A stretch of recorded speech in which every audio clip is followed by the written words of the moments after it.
الحمد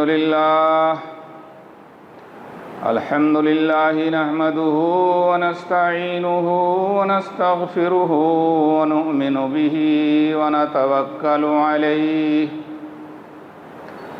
ونعوذ بالله من شرور أنفسنا ومن سيئات أعمالنا من يهده الله فلا مضل له ومن يضلله فلا هادي له وأشهد أن لا إله إلا الله وأشهد أن محمدًا عبده ورسوله أما بعد فأعوذ بالله من الشيطان الرجيم بسم الله الرحمن الرحيم ربنا وابعث فيهم رسولا منهم يتلو عليهم آياتك ويعلمهم الكتاب والحكمة ويزكيهم إنك أنت العزيز الحكيم۔ حاضرین جمعہ، اسلامی بھائیوں اور دینی بچوں،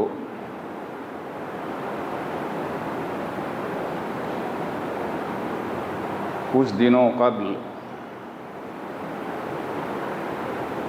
ہم سب جتنے کلمہ پڑھنے والے ہیں ایک عظیم پیغمبر کی یاد منا کر فارغ ہوئے۔ یہ رب العالمین کو معلوم ہے کہ اس یادگار کو منانے کے لیے جو ہم نے قربانیاں پیش کیں، یہ قربانیاں کس کی قبول ہوئیں اور کس کی رد ہوئیں، اس کا علم صرف اور صرف ہم سب کے رب کو ہے، کیونکہ رب نے قرآن میں یہ فرمایا کہ لن ینال اللہ لحومها ولا دماؤها ولکن ینالہ التقوی منکم۔ اللہ کو تمہارے جانوروں کی گوشت اور اس کا خون اللہ تک نہیں پہنچتا، اگر کوئی چیز پہنچتی ہے تو وہ ہم سب کا تقوی اور پرہیزگاری ہے۔ کس خلوص اور کس نیت سے، کس اخلاص سے ہم نے یہ قربانی پیش کی، اس کا علم اللہ کو ہے۔ ہماری دعا ہے کہ اللہ تعالی ہم سب کی قربانیوں کو قبول فرمائے اور آخرت میں نجات کا ذریعہ بنائے۔ جس عظیم پیغمبر کی یاد میں یہ قربانیاں دی گئیں، سورہ بقرہ میں جب آپ اس نبی کی دعاؤں کو پڑھیں گے تو مسلسل 3 دعائیں ایک ساتھ ہمارے رب نے ابراہیم کی نقل کی ہے، بیان کیا ہے، اور وہ 3 کی تینوں دعائیں اس پیغمبر کی قبول ہوئی ہیں۔ آپ پہلی دعا سنیے۔ یہ دعا حضرت ابراہیم نے رب کی بارگاہ میں اس وقت مانگی تھی جب وہ اس سرزمین پر سب سے بڑا عمل انجام دے رہے تھے۔ وہ کیا تھا؟ بیت اللہ کی تعمیر، خانہ کعبہ کی تعمیر۔ ہم میں سے اگر کوئی شخص کسی گاؤں میں، کسی شہر میں کوئی مسجد بناتا ہے تو وہ کتنا خوش ہوتا ہے، لوگوں میں بیان کرتا پھرتا ہے کہ فلاں جگہ ہم نے اتنی لاگت سے مسجد تعمیر کی۔ اللہ کا یہ پیغمبر ابراہیم خلیل اللہ تو بیت اللہ بنا رہے تھے، لیکن بناتے وقت عمل کتنا بڑا تھا، اس کی قبولیت کے لیے انہوں نے رب کی بارگاہ میں جو دعا کی، وہ پہلی دعا اللہ تعالیٰ نے حضرت ابراہیم کی قرآن میں بیان کیا کہ ربنا تقبل منا انک انت السمیع العلیم اے ہمارے رب، یہ عمل جو ہم اور ہمارے بیٹے اسماعیل دونوں انجام دے رہے ہیں، عمل خواہ کتنا ہی عظیم کیوں نہ ہو، اگر اسے قبولیت کا درجہ نہ ملے تو وہ بیکار ہے۔ تو اے ہمارے رب، قبول کر ہمارے اس عمل کو۔ کیوں؟ کیونکہ انک انت السمیع العلیم، تو ہی ہے سننے والا اور تو ہی ہے اس عمل کا جانکار، جاننے والا۔ اس لیے ہم باپ اور بیٹے تیری بارگاہ میں یہ التجا کر رہے ہیں، درخواست کر رہے ہیں کہ ہمارے اس عمل کو قبول کر لے۔ دنیا میں مسجد بنانے والے بھی اپنے قبولیت کے لیے، مسجد کی تعمیر کی قبولیت کے لیے ان کو دعا مانگنا چاہیے، ریاکاری اور فخر میں ان کو مبتلا نہیں ہونا چاہیے۔ ابراہیم علیہ السلام کا عمل کتنا عظیم ہے اور دعا مانگنے والا پیغمبر کتنا عظیم ہے۔ اگر ابراہیم علیہ السلام کی سیرت چند الفاظ میں بیان کی جائے تو اس کا نچوڑ یہ ہے کہ ابراہیم جب خود بیٹا تھا تو رب کی رضا کے لیے اپنے باپ کو چھوڑ دیا، اور جب باپ بنے ابراہیم تو رب کی رضا کی خاطر اپنے اکلوتے اور چہیتے بیٹے کی گردن پر چھری رکھ دی۔ یہ ان کی پوری زندگی کا خلاصہ ہے کہ قربانیوں سے ان کی زندگی بھری ہوئی ہے۔ تو ابراہیم پیغمبر عمل کی قبولیت کے لیے دعا مانگ رہے ہیں اپنے رب سے۔ آج یہ امت جس کے بارے میں اللہ کے نبی جناب محمد الرسول اللہ صلی اللہ علیہ وسلم پر جو آیت نازل ہوئی قرآن مقدس میں، اور اس امت کو اللہ تعالیٰ نے کہا کنتم خیر امہ اخرجت للناس، اس دھرتی پر سب سے بہترین امت تم ہو جسے لوگوں کے لیے پیدا کیا گیا ہے۔ مقصد یہ ہے کہ تم لوگوں کو بھلائی کی دعوت دو گے، برائی سے روکو گے۔ آج آپ دیکھیے، قربانیاں تو ہم نے پیش کر دی، لیکن قربانیاں پیش کرنے کے بعد یہ امت مانگنے کے لیے کن کن دروں پر بھٹک رہی ہے، کہاں کہاں جا کر کے اپنی پیشانی کو یہ ٹیکتی ہے، کیا کیا نہیں مانگتی ہے۔ کام کتنا عظیم، مانگنے والا پیغمبر کتنا عظیم، لیکن اسے معلوم ہے کہ دینے والا صرف وہ ہے۔ اسی لیے اپنی دعا میں حضرت ابراہیم نے آخر میں کہا، جو پہلی دعا تھی، کہ انک انت السمیع، تو ہی ہے سننے والا۔ اور جب کوئی بندہ یہ کہے کہ نہیں وہ ہماری نہیں سن سکتا ڈائریکٹ، بیچ میں جب تک کسی بزرگ کا واسطہ نہیں لائیں گے، کسی کو ہم درمیان میں لائیں گے نہیں، تب تک ہماری بات پہنچ نہیں سکتی ہے، وہ سن ہی نہیں سکتا ہے۔ ایسے لوگ ذرا غور کریں کہ کیا وہ رب کی صفت السمیع کا انکار نہیں کر رہے ہیں؟